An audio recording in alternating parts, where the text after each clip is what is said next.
올해 남은 시간을 어떻게 보낼 생각인가요? 라는 질문에 배우 김태리 씨는 이렇게 대답을 했대요. 일단 동면에 들어갈 예정입니다. 겨울잠이요. 제가 중3 때 겨울잠을 자고 키가 10cm 컸거든요.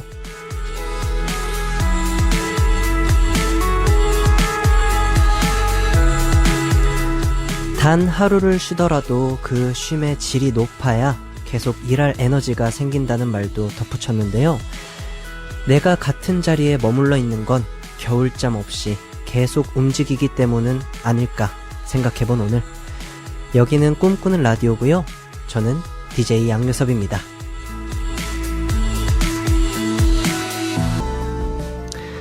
11월 3일 토요일 양요섭의 꿈꾸는 라디오 첫 곡으로 들려드린 노래는요. 우효의 빈야드 듣고 왔습니다. 겨울잠 자면은 키가 10cm가 클 수 있다면 전 잘 것 같아요. 근데 저도 중2, 중3 때 클 키는 다 컸어요. 그래서 1년에 막 10cm 크고, 그래서 저는 나중에 막 엄청 커질 줄 알았어요. 그때 멈추더라고요. 고1 때 갑자기 한 자릿수로 뚝 떨어지는 거예요. 그 성장하는 5cm인가 6cm 크고, 그 다음부터 이제 1, 2cm씩 크다가 그 다음부터 성장이라는 거는 이제 찾아볼 수가 없었죠. 슬퍼지네요. 네. 근데 사람이 원래 하루에 2번 자야 된대요. 낮잠을 꼭 자게 설계가 되어 있는데 이게 일이나 학업이나 이런 것들 때문에 못 자고 있죠. 스페인에서는 시에스타라고 해가지고 정말 낮잠 시간을 보장해 주잖아요. 부럽더라고요. 낮잠 자면은 능률이 달라지는 것 같아요. 여러분들도 잠깐씩 5분이라도 쉬어가시는 건 어떨까 싶습니다. 양요섭의 꿈꾸는 라디오 토요일 3, 4부에는요. 노래, 장소, 사람 준비되어 있습니다. 오늘 함께 해주실 분은요. 3040 젊은 아빠들을 위한 잡지입니다. 3040 하니까 너무 옛날 같았죠? 그죠? 30 그리고 40인 거잖아요. 근데 약간 30년대 40년대처럼 제가 소개를 해드려가지고 죄송합니다. 볼드 저널의 편집장 최혜진 씨입니다. 유럽의 그림책 작가들에게 묻다라는 책도 출간하셨는데요. 오늘따라 더욱 기대되는 노래, 장소, 사람 잠시 후에 함께 해주시고요. 저는 광고 듣고 1, 2부에서 여러분들 사연 만나볼게요. 그대와 함께 나눌 시간 깨고 싶지 않은 이 순간 지친 하루를 위로해주는 우리만의 공간 꿈꾸는 라디오 양요섭의 꿈꾸는 라디오. 양요섭의 꿈꾸는 라디오 토요일 1, 2부는요. 여러분들께서 보내주신 사연들 충분히 소개해드리는 시간인데요. 방금 들으신 곡은 7471님께서 신청해주신 모모랜드의 Only One You 였습니다. 문자도 남겨주셨네요. 양디님 안녕하세요. 올해 36살 남자 직장인입니다. 최근에 TV가 고장나서 어쩔 수 없이 라디오를 듣고 있는데요. 듣다 보니 편안하고 좋아서 고정으로 듣고 있네요. 앞으로도 계속 그 자리에서 열심히 해주세요. 신청곡은 모모랜드의 Only One You입니다. 라고 보내주셨네요. TV가 고장나서 어쩔 수 없이 듣게 된 라디오. 정말 그렇게 꿈꾸라를 만나게 될 운명 아니었을까라는 생각이 듭니다. 근데 집에서 혼자 있을 때 라디오를 듣거나 그러면 되게 마음이 편안해지잖아요.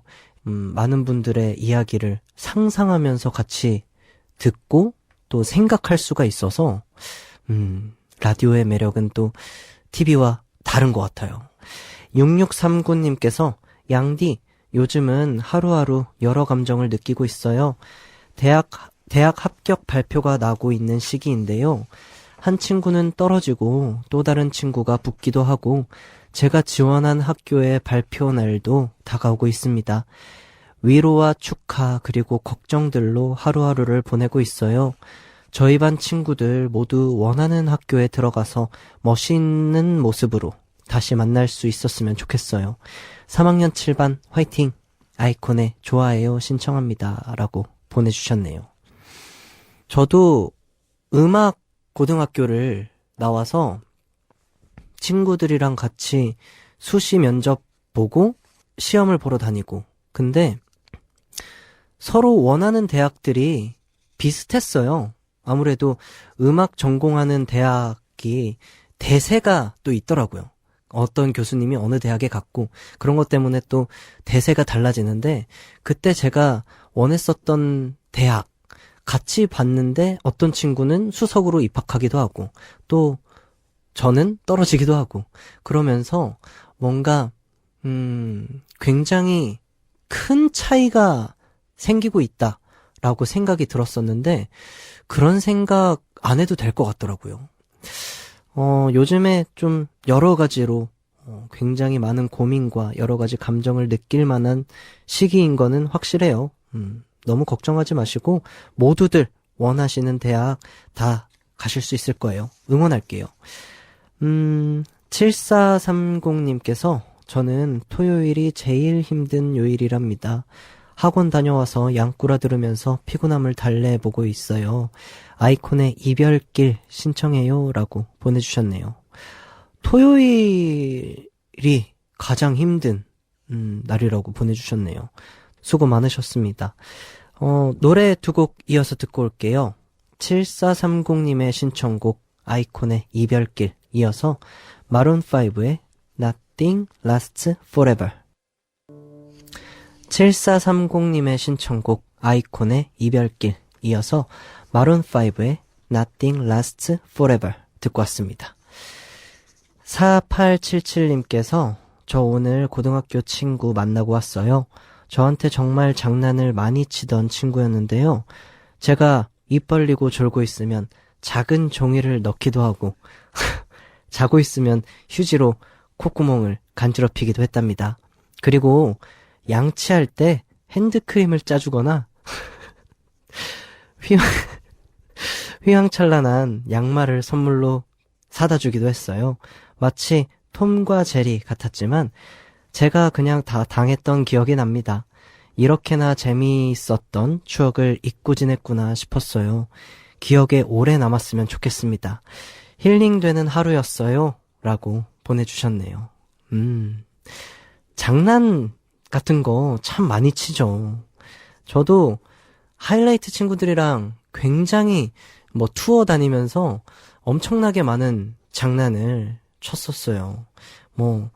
지금 막 기억에 나는 건 제가 두준이에게 딸기잼이라고 하고 고추장을 발라서 준다거나, 네, 근데 한 입 먹고 잘 먹더라고요, 처음에는. 네, 근데 알아채죠.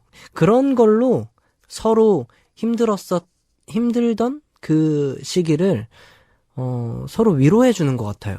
이게 되게 몸이 지칠 수 있는 그런 시기잖아요. 그럴 때 그런 장난 하나가 굉장히 밝은 분위기를 가져다주고, 그러면서 또 분위기가 전환되고 여러 가지로 서로 위로를 해주고 배려를 해주는 장난 아닌가 싶어요.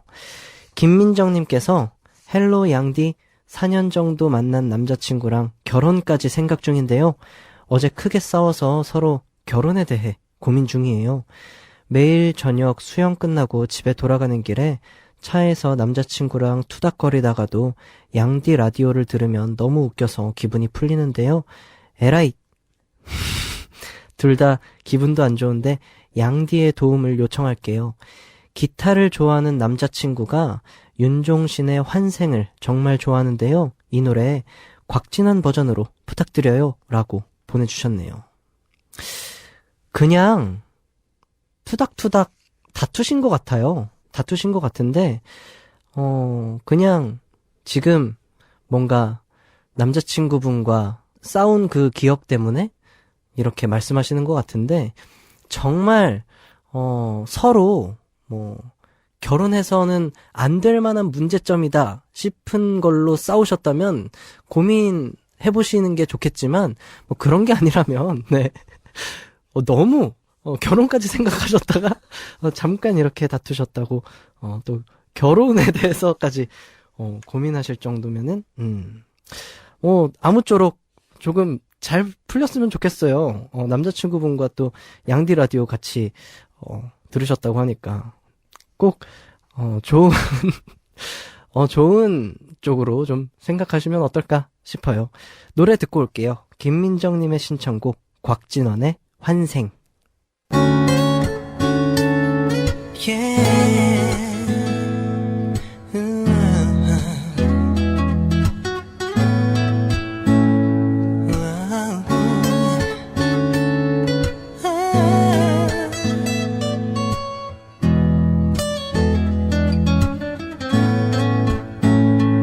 양요섭의 꿈꾸는 라디오.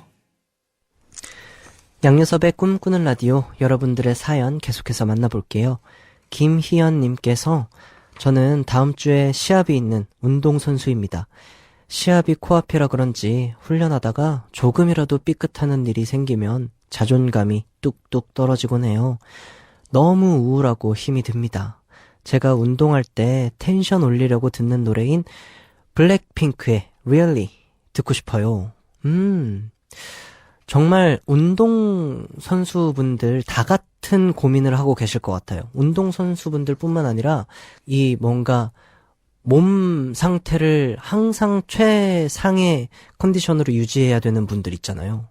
정말 이 조그마한 거에도 신경이 굉장히 많이 쓰이실 텐데, 아마 그런 것 같아요. 저도 콘서트를 앞두고 있거나 어떤 무대를 앞두고 있을 때 침 삼키는데 약간 건조하다.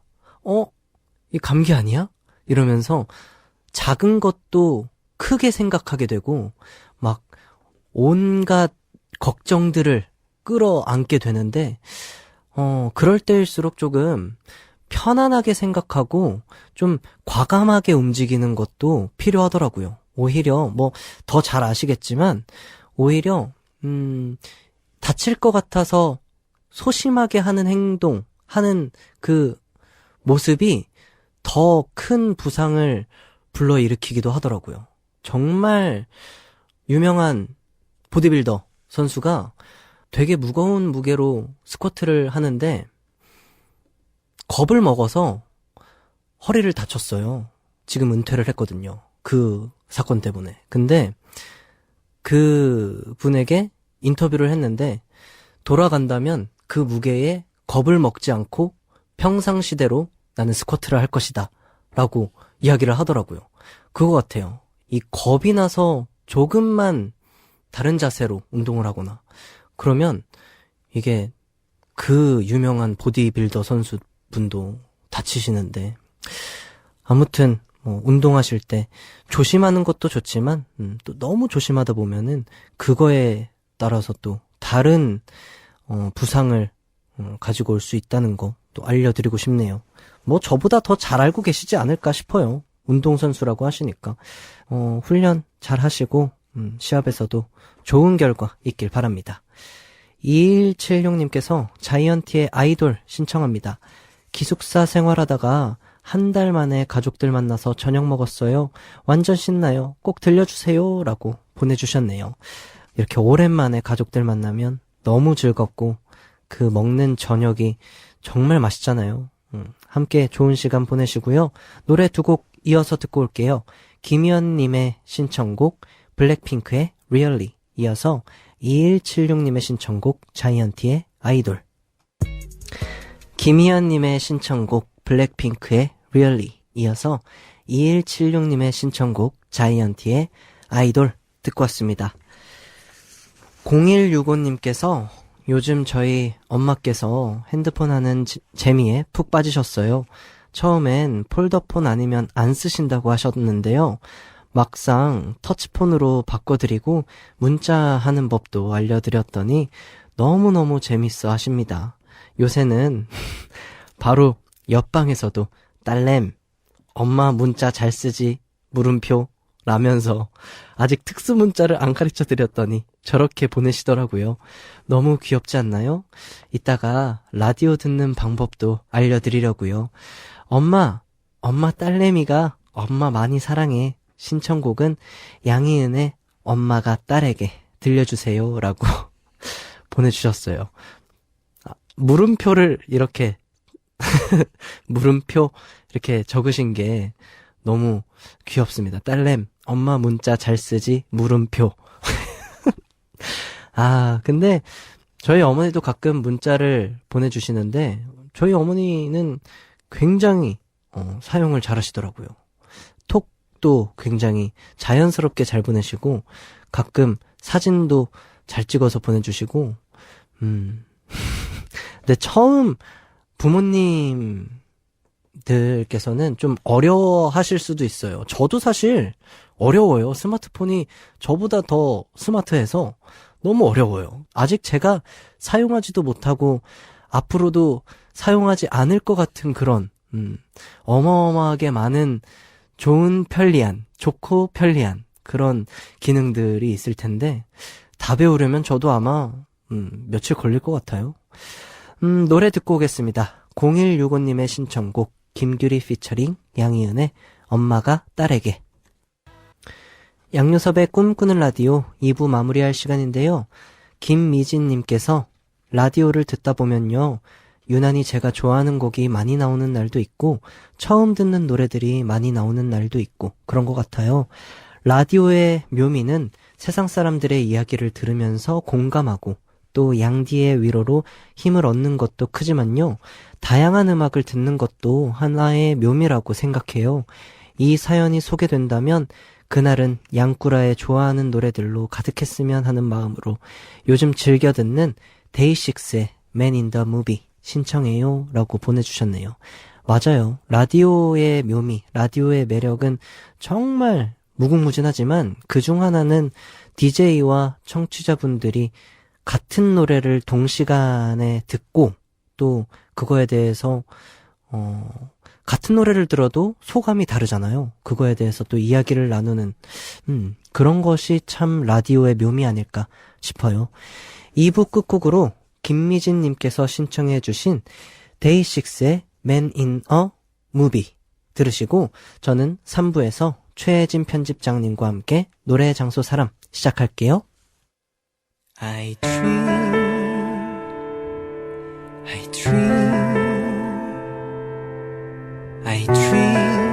참 달콤한 꿈을 매일 그대를 기다릴게요.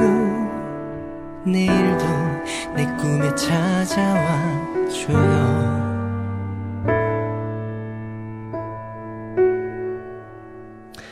양요섭의 꿈꾸는 라디오 3부가 시작됐습니다. 잠시 후 노래, 장소, 사람 이어지는데요. 9992님께서 이 시간만 되면 양디 앞에서 조곤조곤 노래, 장소, 사람을 소개하는 제 모습을 상상해 봅니다. 상상이니까 해도 괜찮죠? 왠지 양디가 많이 당황할 것 같아요 라고 해주셨는데 저도 제 노래, 장소, 사람을 가끔 가다가 상상해요. 뭐 샤워할 때든 아침에 일어나서든 막 혼자서 인터뷰도 해보고요. 혼자서 이 장소가 좋을까? 아니면 여기를 소개해드리는 게 좋을까? 이러면서 고민해보기도 하고 그러고 괜히 혼자 아재 개그 같은 거 해보고 또 웃고 실없이 웃고 그러곤 합니다. 그럼 저는 광고 듣고요. 이번 주 초대 손님 최혜진 편집장님과 함께 하겠습니다.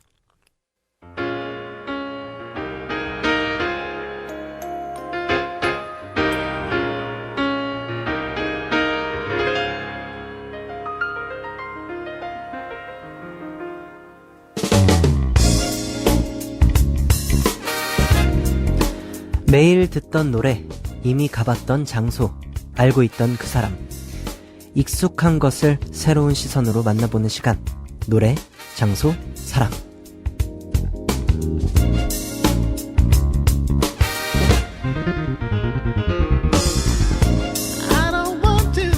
토요일 3, 4부 한 사람의 주관적인 취향이 담긴 추천 리스트를 만나보는 시간입니다. 노래, 장소, 사람. 이번 주 초대 손님은요. 30대, 40대 젊은 아빠들을 위한 잡지 볼드 저널에서 편집장으로 일하고 계신 분이고요. 유럽의 그림책 작가들에게 묻다, 명화가 내게 묻다 등 그림에 관한 책을 쓰신 작가님이시기도 하죠. 최혜진 작가님과 함께합니다. 작가님 안녕하세요. 안녕하세요. 반갑습니다. 반갑습니다. 우리 꿈꾸라 가족분들에게 직접 자기소개 부탁드립니다. 네, 저는 그림과 그림책 그리고 흥미로운 창작자에 대한 글을 쓰는 걸 좋아하는 최혜진이라고 합니다. 네. 네, 그리고 저 스스로를 자발적 마감 노동자라는 말로 소개하는 걸 되게 좋아하고요. 네. 그리고 인터뷰를 너무 사랑해요. 아. 타인한테 질문을 많이 할 수 있는 인터뷰를 좋아하는 작가입니다. 아, 질문을 하는 입장. 네, 인터뷰를 하는 제가 네. 질문을 던질 수 있는 그런 자리를 되게 좋아해요. 오늘은 반대거든요. 네, 알고 있어요. 어떠세요? 되게 떨리고요. 한편으로는 떨리고 한편으로는 네. 좋은 게 네. 제가 평소에 생각 못했던 거를 질문을 통해서 네. 아, 맞아. 이런 부분 이렇게 생각할 수도 있지라는 계기를 마련을 해주더라고요. 질문을 네. 받는 일이. 네. 그래서 받는 것도 되게 흥미로워하고 있어요. 아, 오늘 잘 부탁드립니다. 제가 잘 부탁드립니다, 네. 양디님. 아, 근데 네. 자발적 마감 노동자. 뭔가 딱 와닿는 듯 하면서도 되게 어렵습니다. 어떤 뜻이죠? 네, 제가 잡지 에디터로 사회생활 시작한 지 이제 한 15년 정도가 됐는데요. 네. 잡지라는 게 정기 간행물이잖아요. 그래서 네. 마감이 정기적으로 돌아온다는 뜻이죠. 그리고 기한이 있는 글쓰기에 제가 굉장히 익숙해져 있는 사람이에요. 아. 몇 월 며칠까지 무슨 원고를 써야 한다 하면 목숨을 걸고 써야 하는 사람인 거죠. 그래서 마감이 저를 일하게 하는 그런 면이 있어서 마감 노동자라는 말을 넣게 됐는데요. 네. 근데 근데 이런 글쓰기나 뭐 정기 간행물에서 일하는 일이 자발성이 떨어지는 순간 정말 지옥 같은 일이 될 수 있거든요. 네, 억지로 하게 되는 순간 너무 고통스러워져요. 노동량도 되게 많고. 그쵸. 네, 뭐 머리가 좀 아픈 직업이죠. 이게 늘 네. 새로운 소식과 새로운 정보를 늘 공부를 해야 하니까. 맞아요, 맞아요. 그래서 자발성이 굉장히 중요하다고 느꼈어요. 제 직업에. 아, 그러네요. 네. 이 자발적이라는 단어가 빠지면 굉장히 고통스러운 그쵸. 직업이 될 수 있겠네요. 마감 마감에만 노동. 쫓기면 그렇죠. 너무 힘들 것 같네요. 네, 그리고 제가 굳이 또 노동자라는 말을 네. 넣은 이유는 노동자 하면 우리는 이렇게 육체 노동하는 사람을 흔히 떠올리잖아요. 몸을 네. 쓰시는 노동자들. 네네네. 근데 그런 노동자나 정신 노동자나 매한가지인데 맞아요. 노동자 얘기는 왜 다를 게 이렇게 없죠. 다를 게 없죠. 근데 우리나라는 너무 이렇게 정신 노동 하시는 분들에 대한 이렇게 우러러보는 이게 좀 있지 않나 해서 맞아요, 일부러 맞아요. 넣었어요. 노동자라고. 나는 아. 노동자야라는 이런 네. 의식을 좀 담아서. 자발적 마감 노동자. 우리 최혜진 작가님과 함께하고 있습니다. 앞에서 제가 30대, 40대 젊은 아빠들을 위한 잡지 회사에서 일하고 계시다고 또 말씀을 드렸었는데요. 저는 보고 왔어요. 아, 네, 감사합니다. 이제 곧 아빠가 될 저희 매형에게 너무나도 추천하고 싶은 깜짝 그런- 놀랐어요. 네. 지금 아빠가 그래요? 이라고 하셔가지고. 네. 저만 빼고 다 놀라신 것 같아요. 우리 청취자분들도 놀라신 건 아닌가 사과드리고요. 곧 아빠가 될 우리 매형에게 너무나도 추천을 해주고 싶은 아유, 감사합니다. 그런 잡지였어요. 네. 이 잡지에 대해서 조금 소개해 주시면 좋을 것 같아요. 네. 제가 올해 30대 후반인데요. 지금 나이대가. 네. 제 친구들을 보면은 특히 남성, 네. 아빠가 된 남성 친구들을 보면은 본인의 아버지 세대처럼은 살고 싶지 않아 해요.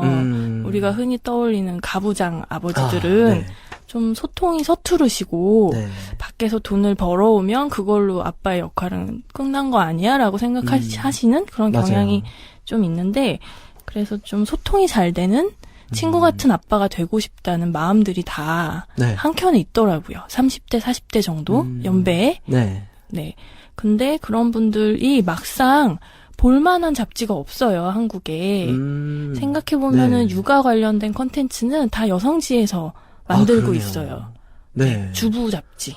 맞아요, 라는 것들을 맞아요. 떠올려 보시면 딱 육아는 엄마의 것 이라는 식으로 너무 고정화돼 있어서 맞아요. 남성이 보는 콘텐츠에서는 육아나 그런 뭐 배우자에 대한 이야기나 기혼자로서의 정체성이 드러나는 콘텐츠가 거의 없어요. 맞아요. 그래서 그 빈 공간을 좀 채우기 위해서 만들어진 네, 그런 잡지고 3개월에 한 번씩 개간지 형태로 나오고 있어요. 아, 근데 정말 이런 잡지가 있다면 아빠들이 이건 필독해야 된다라는 생각이 들 정도로 네네. 너무 좋은 정보들이 많더라고요. 감사합니다. 그 사춘기 아이와 함께 보내는 그런 꿀팁 같은 것도 적혀져 있고 맞아요, 그랬어요. 너무 좋더라고요. 아유, 감사합니다. 네.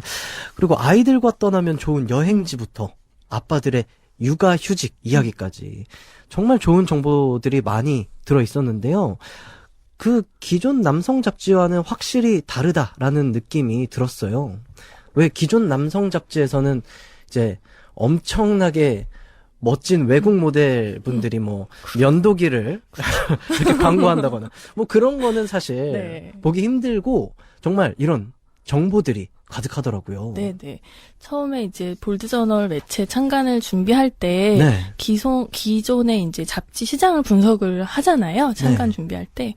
근데 남성지를 보면은 그 하나의 군이 있어요. 네. 되게 패션지들이 이끌고 있는 되게 좋은 차. 맞아요. 엄청 비싼 시계.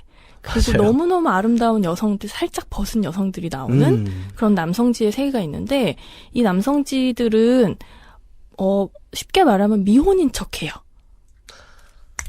아, 네. 그러네요. 네. 그런 물건을 향유할 수 있을 정도의 경제력을 가지려면 연령이 상당히 올라가야 되거든요. 그죠. 20대에서는 그런 걸 향유하기가 힘들잖아요. 맞아요. 근데 다 미혼인 척을 하고 있는 잡지군이 하나 이렇게 있고요. 음. 또 하나의 남성지 잡지군은 월간 산 낚시 같은 너무나도 공감이 됩니다.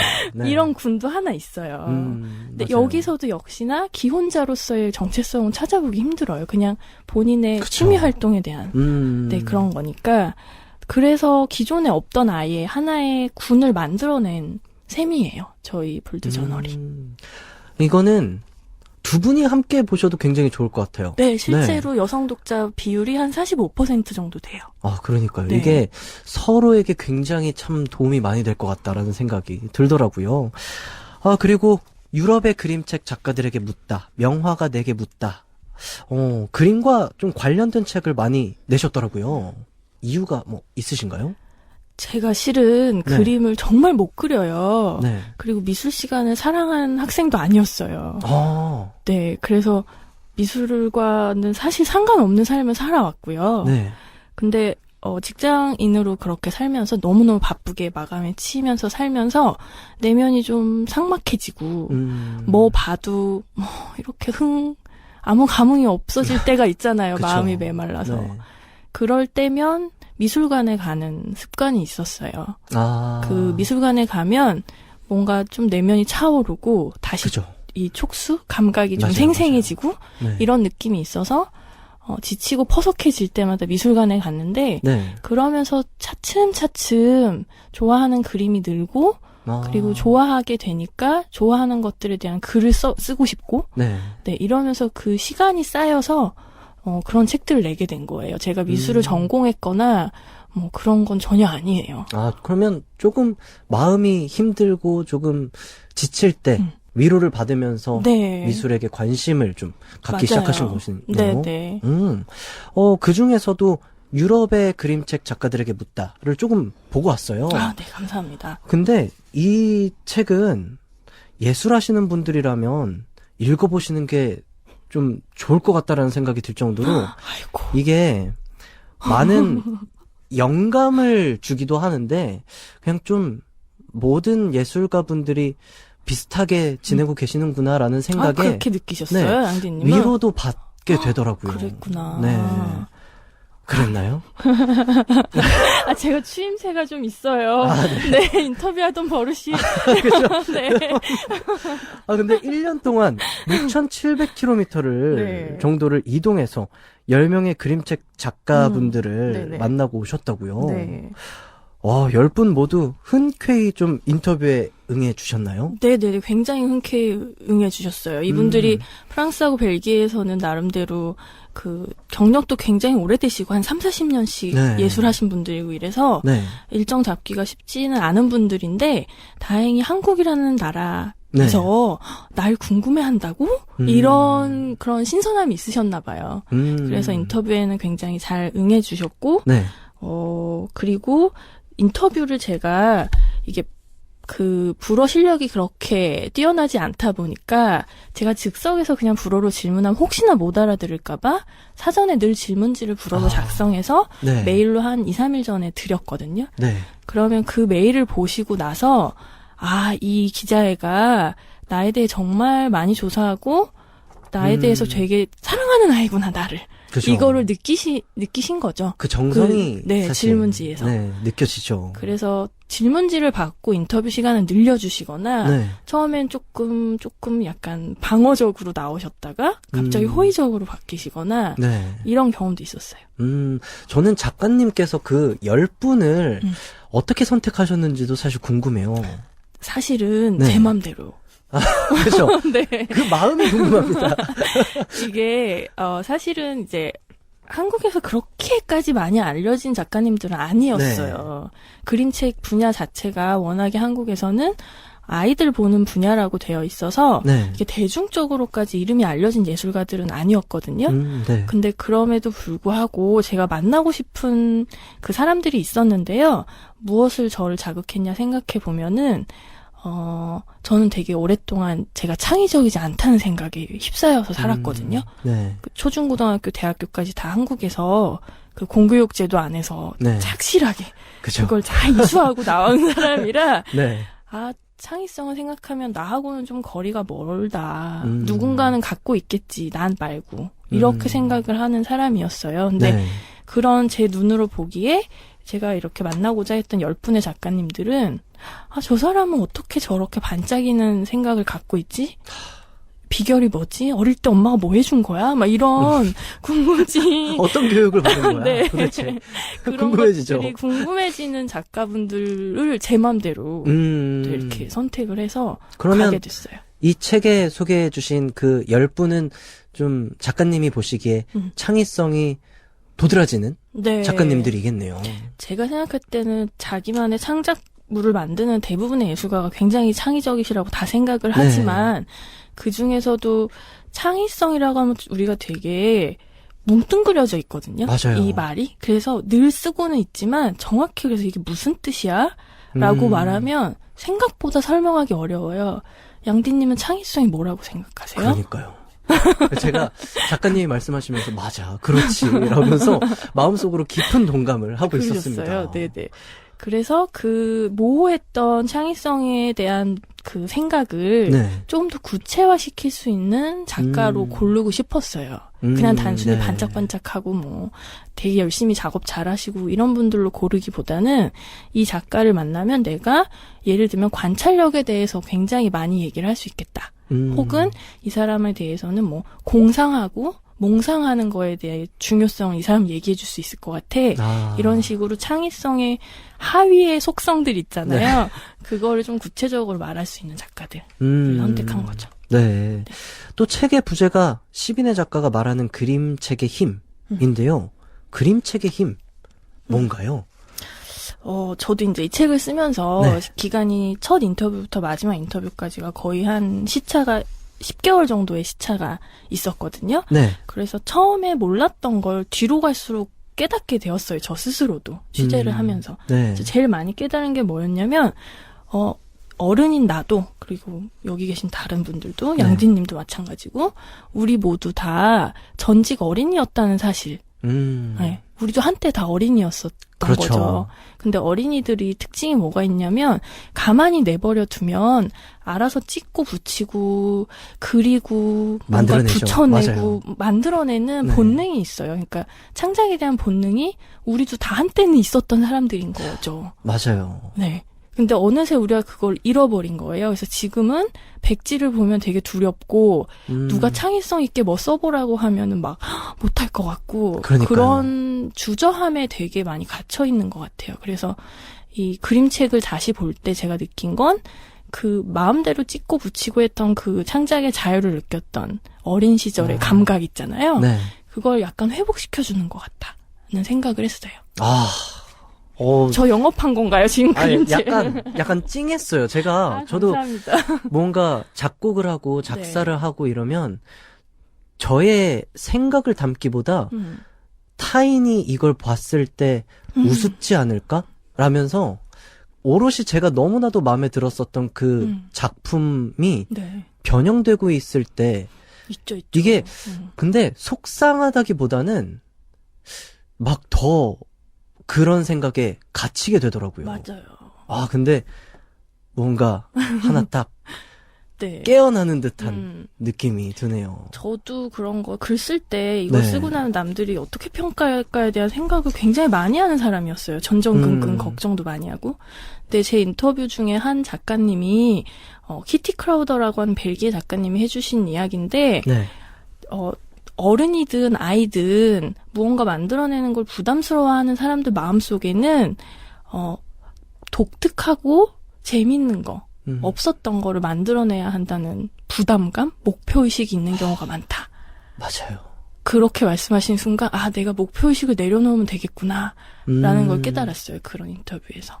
그리고 타인의 기대에 부응하려고 하는 생각들 그런 게 창의성을 방해한다. 뭐 이런 인터뷰 구절을 들으면서 제 안에 있었던 걸 많이 깼죠. 저도. 그러니까요. 네. 이게 정말 너무나도 공감이 가는 이야기였습니다. 오늘 시작하자마자 배우고 갑니다. 아이고, 네. 감사합니다. 궁금한 게 많지만 자세한 거는 또 노래, 장소, 사람 이야기 들으면서 질문 드려볼게요. 이번 주 노래, 장소, 사람 최혜진 편집장님의 노래, 장소, 사람 이야기 들어볼 텐데요. 오늘 어떤 순서로 준비해 오셨나요?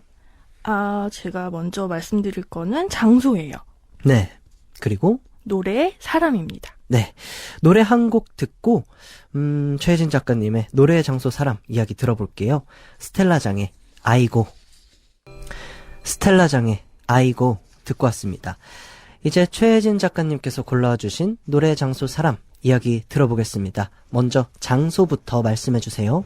네, 제가 고른 장소는 프랑스 보르도라는 도시에 있는 서점. 네. 서점 이름이 몰라예요, 근데. 몰라. 네. 되게 재밌죠. 네. 지식의 보고잖아요, 서점이. 근데 이름이 몰라예요. 네. 역설적이네요. 네. 근데 거기는 성이에요. 가문의 성이 네. 몰라씨. 네. 몰라씬에서 하는 서점이라서 이름이 네. 몰라인데 이 서점의 어린이 책 코너를 골랐습니다. 굉장히 구체적이네요. 너무 구체적인가요? 네. 프랑스 보르도 도시에 있는 네.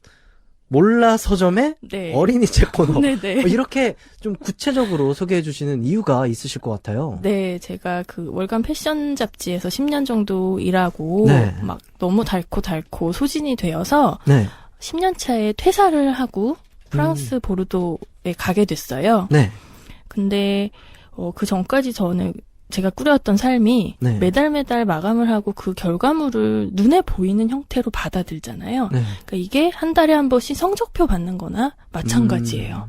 그래서 내가 이번 달 얼마큼 했는지 못했는지 내가 하려고 했던 저 꼭지를 난 못했는데 옆에 기자는 했고 이런 비교도 되는 그거 성적표를 매달 받는 그런 삶이거든요. 월간 패션지에서 네. 일하는 게.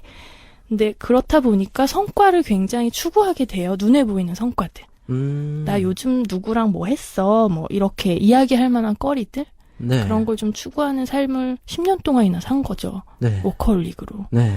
그러다 갑자기 말도 안 통하고 네, 할 게 없는 네. 시간이 갑자기 막 크게 주어지는 그런 삶이 저한테 펼쳐지니까 제가 너무 당황을 해가지고 네. 어떻게 시간을 써야 될지 몰라서 네.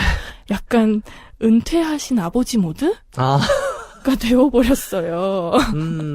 약간 멍하니 그냥 네. 시간만 흘려보내는. 네. 그래서 약간 옅은 우울감 같은 것도 있었고 네. 무기력도 있었고 나 앞으로 어떻게 되는 거지 이런 생각도 있었고 네. 근데 그렇게 좀 기분이 안 좋아질 때 저는 책이 많이 있는 곳에 가는 버릇이 있거든요. 네. 그래서 그때도 보르도에 있는 제일 큰 서점이 몰라예요. 네. 그래서 그 서점에 가서 그냥 거닐면서 시간을 보내길 좋아했었어요. 네. 그러다가 어린이 코너로 가게 됐죠. 근데 어린이 코너로 가게 된 이유는 불어를 너무 못해서. 아, 우연찮게 간 게 아니라 또 불어를 못해서. 네네, 불어를 못해서 그 서점에 읽을 수 있는 책이 어린이 코너밖에 없었어요.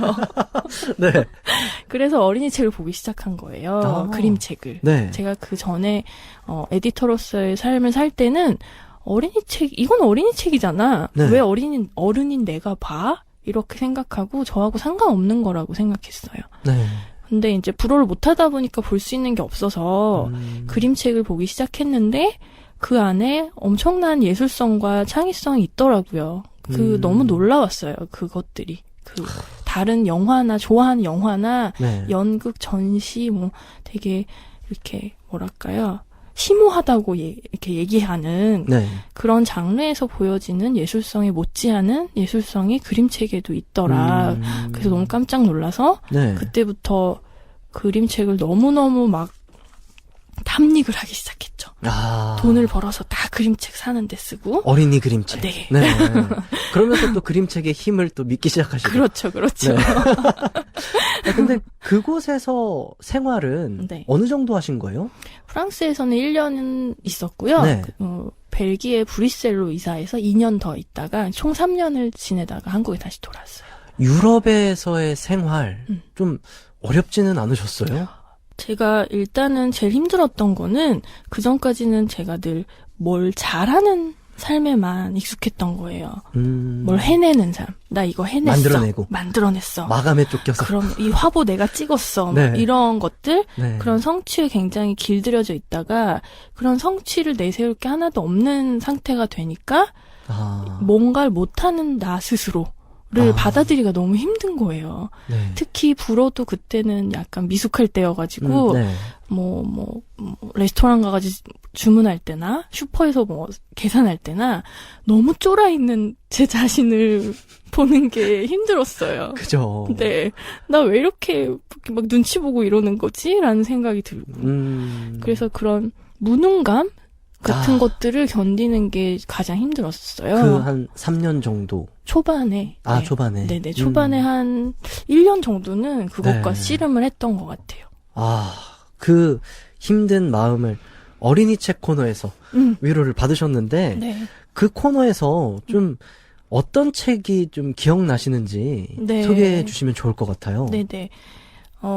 제가 그때 이제, 나 내세울 건 하나도 없고, 네. 근데 SNS에서 들려오는 그런 지인들 네. 소식을 보면, 나 요즘 뭐 했어가 계속 들려오잖아요. 네. 근사한 일들이 막 들려오잖아요. 그래서 계속 이렇게 힐끗거리게 되는 거예요. 타인의 삶을 제가. 네. 저를 위한 시간을 갖겠다고 결심을 했음에도 불구하고. 근데 그 상황에서 만난 책이 고래가 보고 싶거든이라는 네. 줄리 폴리아노가 글을 쓰고 에린 스타드라는 작가가 그림을 그린 책이 있는데요. 네. 이 책을 보게 됐어요. 그 상황 안에서. 네. 이게 너가 고래를 보고 싶으면 딴 데 쳐다보지 말고 바다를 봐. 라는 메시지의 책이에요. 이 어린이가 고래를 보고 싶어하는 어린이가 있는데 네. 고래가 보고 싶지만 자기 지나가는 구름이 눈을 사로잡고 장미꽃이 눈을 사로잡고 네, 펠리칸 새가 자기 눈을 사로잡고 이래서 자꾸 이렇게 딴 데를 보고 싶어지는 거예요. 네. 그럴 때마다 이 글의 화자가 너가 보고 싶은 게 고래잖아. 그러면 바다에서 눈을 떼지 말고 지켜보고 있어야 해. 라는 그런 메시지를 전하는 책이고 그렇게 메시지를 전하다가 마지막 장에 굉장히 아름다운 그림과 함께 그 아이가 고래를 보려고 바다에 떠있는 보트가 이렇게 그려져 있고요. 네. 그 수면 밑에 고래가 너무 아름다운 고래가 이렇게 밑에 와 있는 장면으로 끝나요. 그래서 아이가 만나진 않았어요 아직. 근데 만날이라는 희망으로 끝나요. 네. 근데 그 그림책을 볼 때 정신이 번쩍 들더라고요. 내가 지금 어딜 쳐다보고 있는 거야? 라는 생각을 했어요. 이 그림책이 약간 막 어려운 단어로 적혀 있는 게 아니고 굉장히 단도직입적으로 메시지를 전하잖아요. 네. 그래서 더 크게 와닿으셨던 것 같아요. 네네, 맞아요. 그리고 그림책이라는 장르 자체가 어린이 독자를 일단은 대상으로 네. 하는 책이기 때문에 어렵게 말하지 않아요. 맞아요, 굉장히 맞아요. 가장 쉽고 간결하고 본질적인 이야기를 할 수밖에 없는 책이에요. 그렇다 보니 오히려 해석의 여지가 더 많이 열려 있고 그러니까 어떤 사람은 이걸 볼 수 있지만 다른 사람은 또 다른 걸 보고 저한테는 고래가 그런 상징이었지만 다른 상황에 있는 사람이 그 책을 보면 또 다르게 보여지는 거예요. 네. 그림책의 매력이네요. 네. 제가 오늘 그림책 애호가를 한 명 더 만들고 가는. 오늘 하나 살 것 보람이 같아요. 있네요. 오늘 하나 살 것 같습니다. 네. 네. 노래 한 곡 듣고 오겠습니다. 코넬 폭스의 Let's Do It, Let's Fall in Love. 양요섭의 꿈꾸는 라디오 토요일 3, 4부 노래, 장소, 사람 최혜진 작가님과 함께하고 있습니다. 이번에는 노래 이야기 들어볼게요. 소개해 주세요. 네, 제가 준비한 노래는 네. 싱잉 앤츠의 모순이라는 곡이에요. 네. 네. 이 노래를 골라주신 이유는요? 싱잉 앤츠 곡들이 네. 가사가 굉장히 좋아요. 근데 특히 이 모순이라는 곡 가사가 아니 이곳은 내 이야기가 아닌가 했던 굉장히 공감을 많이 했던 곡이에요. 네.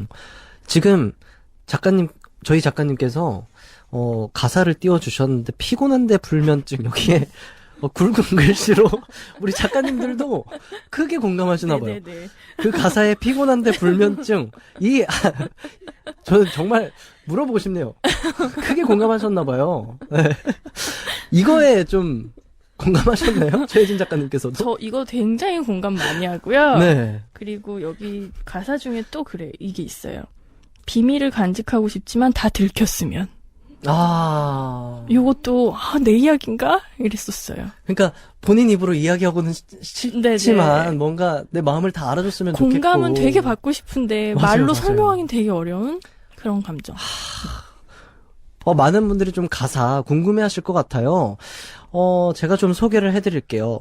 말하고 싶은 만큼 침묵하고 싶고 혼자 있길 원하면서 외롭고 다 보여주고 싶지만 숨어버리고 믿으면서 의심해. 아무도 날 몰랐으면 다 알았으면 비밀을 간직하고 싶지만 다 들켰으면 머물고 싶은 만큼 떠나고 싶고 사랑하고 있으면서 미워해. 너무나 살고 싶지만 끝을 생각해. 피곤한데 불면증. 이렇게 우리 작가님께서 적어주셨는데 이 양면의 모습이 네. 누구나 좀 공감하지 있죠. 않을까라는 맞아요. 생각이 들어요. 네네. 이 모순이라는 곡을 고르게 된 이유가 제 안에 굉장히 모순된 두 가지 목소리가 동시에 들려올 때가 있거든요. 네, 하나는 굉장히 안정을 추구해요. 네. 쫄보예요, 기본. 하나의 목소리는 쫄보 목소리가 있어요, 제 안에. 그래서 두려운 거 되게 많고, 걱정도 많고, 생각이 엄청 많고, 네. 안정을 추구하고 싶고, 이런 쫄보의 목소리가 있는 반면, 네. 또 하나의 목소리가 호기심이 너무 많은 모험가의 목소리가 또 있어요. 그러니까 차라리 호기심이 좀 없고 안정적이기만 하면 되는 쫄보였으면 네. 삶이 편했을 거고 혹은 모험가인데 쫄보가 아닌 거예요. 대범한 거예요. 그럼 삶이 편했을 것 같은데 그렇죠. 이게 궁금증이 많은 쫄보는 너무 힘들어요. 사는 게. 정말 네. 힘드시겠어요. 네, 맞아요. 극과 극이라는 생각이 드는데 네. 어릴 때부터 좀 이런 성향이 그 두 성향이 좀 네네. 충돌을 계속 했었나요? 충돌을 해왔던 게 제 일생인 것 같아요. 그래서 어떤 시기에는 쫄보가 더 저를 지배하고 네. 어떤 시기에는 모험가가 저를 지배하고 그랬던 것 같은데 네. 이 두 가지 목소리가 사실 저희 엄마 아빠한테 온 거예요. 저희 아버지는 쫄보에 가까운 죄송합니다 아버지. 네. 그런 성향이시고요. 네. 저희 엄마가 모험가에 가까우세요. 그래서 그래서 엄마는 뭔가 새로운 거 배우는 걸 너무 좋아하셔서 네. 시에서 운영하는 여성회관 같은 게 있어요. 네. 주부들 다니는 학교 같은 건데 거기에 나오는 모든 과목을 수강하셔야 되는 분이에요. 네, 그래서 어머니께서는 태국권 배웠다가 어느 날은 진짜로요. 정말요? 네네. 네. 수납 정리의 기술 이런 것도 배우시고요. 메이크업을 배웠다가. 와 정말 다양하게 배우시네요. 네, 그리고 응급처치 같은 것도 배우시고 신생아 케어법 뭐 이런 네. 것도 배우시고 그리고 차를 타고 가면 늘 새로운 길로 가보고 싶어하는. 네. 정말 모험가 네네. 그 마인드. 네, 근데 딱 있네요. 반면 저희 아빠는 되게 섬세하고 감정적이고 저희 집에서 TV를 보면 TV 안에서 누군가 울잖아요. 네. 그러면 가장 먼저 우는 사람이 저희 아빠였어요. 어릴 때부터. 정말요? 감정이 굉장히 전염이 잘 되는 공감 능력이 탁월하신 분이죠. 근데 네. 대신 그래서 감수성이 풍부하고 기록하는 거 좋아하고 뭐 쓰시고 늘 네. 그런 분인데 늘 다니던 길로만 다니셔야 되는 분이에요. 새로운 길로 가면 되게 당황해서 싫어하는? 그러니까 그 두 분이 저 안에 각자의 유산을 남겨주신 거죠. 네. 네. 저희 부모님이랑도 약간 그래요? 어떠신데요? 저희 아버님께서도 손으로 직접 적어서 기록해 두셔야 좀 안심을 하시고, 네네.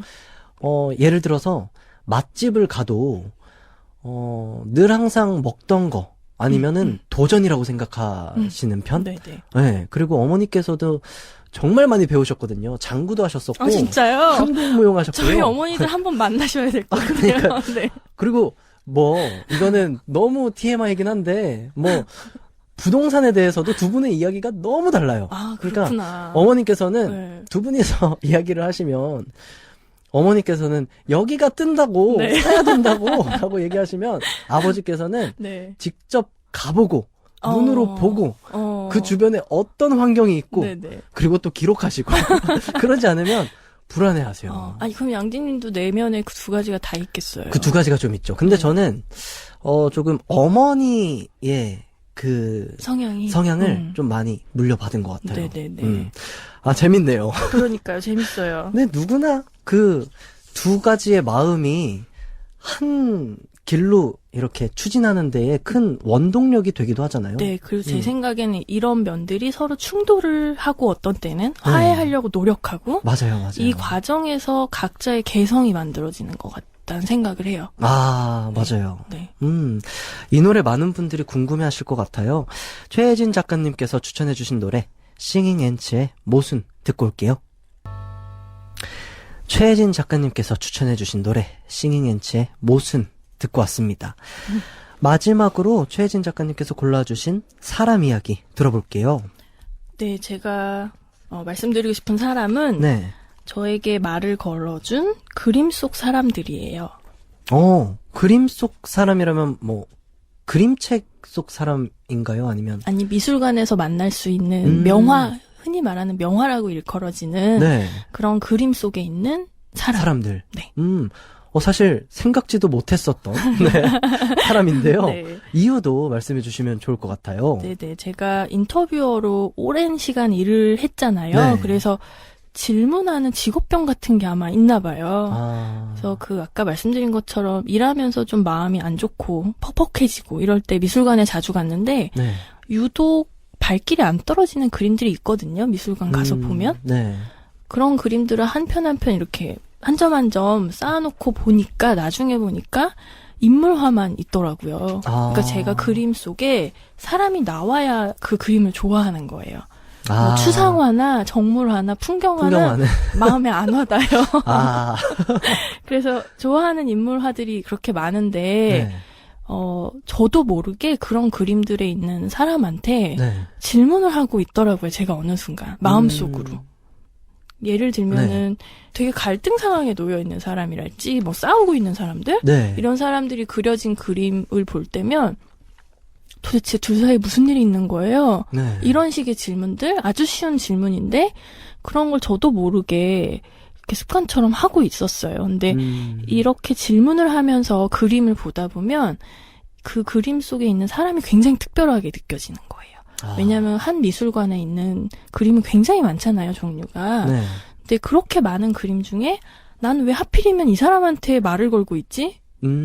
라고 생각을 하게 되는 거예요. 그럼 제가 선택한 굉장히 특별한 한 명이 되는 거죠. 그쵸. 그 사람은.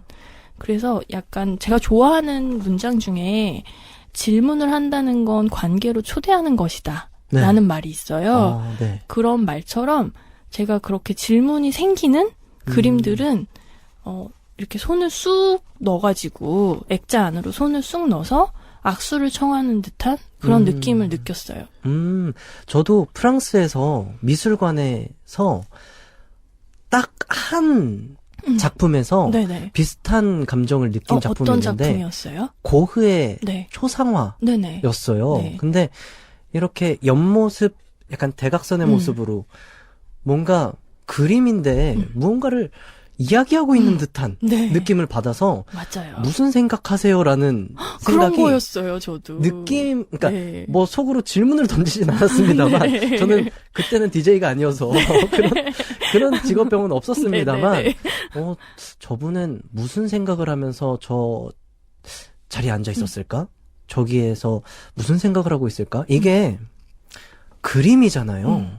근데 그게 생각난다는 건 되게 특별한 경험이었었던 네. 것 같아요. 돌이켜 생각해 보니까. 우리가 말로 설명할 수 있는 거는 이해된 거는 말로 설명할 수 있잖아요. 네. 근데 우리 마음속의 감정들을 생각해 보면 말로 설명하지 못하는 되게 복잡스럽고 네. 모호하고 약간 정의하기 힘든 감정도 되게 많거든요. 근데 그런 감정들에 공감을 해주는 게 있어요. 그림이. 네. 말로는 설명할 수 없는 그 기분을 이 그림이 표현하고 있는 것 같은 때. 아. 네. 그럴 맞아요. 때 마음이 울리는 것 같아요.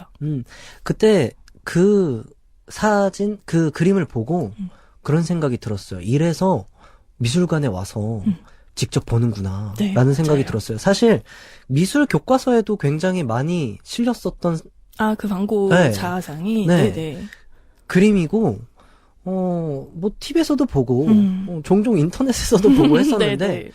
정말 발길을 딱 멈추게 되더라고요. 그리고 네. 그런 생각이 드는 그런 네. 경험을 했었는데, 질문을 하면서 그림을 보면 색다를 것 같다라는 생각이 드네요. 네. 굉장히 색다르고, 네. 그리고, 각별한 친구가 생기는 듯한 느낌이 들어요. 이게 흔히 우리가 명화, 미술관 하면은 굉장히 지식이 있어야 하는 거 아닌가?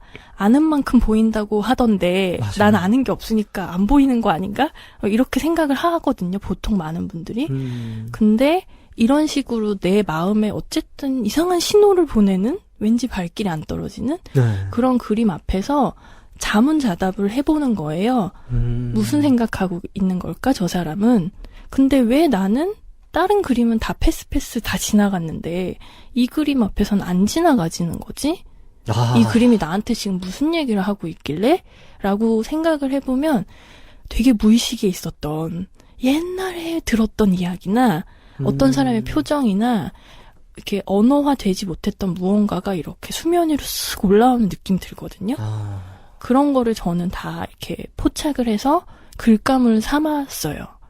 그래서 책을 자꾸 그림과 관련된 책을 쓰게 되는 것 같고요. 아, 너무 공감돼요. 제가 그 미술관 들어갔을 때 거의 달리듯 관람을 했어요. 그게 시간이 어디였어요, 미술관이? 또 촉박해서 그게 오르세. 네, 네. 오르세 미술관이었는데 사실 정해진 시간이 조금 있었어요. 네. 그때 촬영하면서 했었던 거기 때문에 다음 촬영도 있어서 관람을 좀 빨리 해야 된다라고 하셔서 정말 뛰듯이. 유명한 거 위주로 보자. 네. 그래서 막 뛰듯이 네. 정말 그 공공장소에서 뛰면 네. 안 되니까 또 네. 천천히 좀 빠른 네. 속도로 걸어 다니면서 봤는데 네. 유독 그 고흐에 발길이 안 떨어지는 네. 게 있죠. 보고 그래 다른 거 봐야지라고 마음을 먹으면서도 음. 다시 한번 보고 싶은데 라는 그림이 꼭 하나는 생기더라고요. 그리고 오래 기억이 나고요. 맞아요. 그렇게 각별한 존재가 생기는 게 인생을 굉장히 풍요롭게 만들지 않나요? 맞아요. 그쵸. 그 하나의 기억으로 꽤 오래오래 간직하면서 추억할 수 있고 네. 그때를 지금 우리 작가님이랑 이야기를 나누면서 해보니까 떠올려 보니까 굉장히 그 그림과 각별한 사이였구나. 그 그럼요. 잠깐은 그럼요. 이런 생각이 드네요. 네네. 저는 그 고흐의 작품 자화상이 좀 각별했었던 네. 작품이었다면 네. 작가님에게 좀 각별했었던 특별한 친구 네. 그 작품 궁금합니다.